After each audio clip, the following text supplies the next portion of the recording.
dünya, ah dünya, dünya, yiğide dar dünya.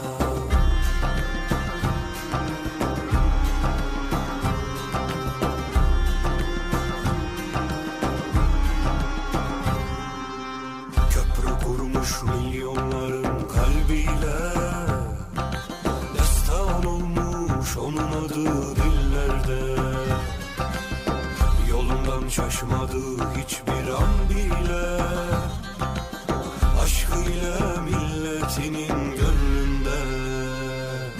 Ey millet, ey devlet bakisin, ey zaman, ey tarih şahitsin.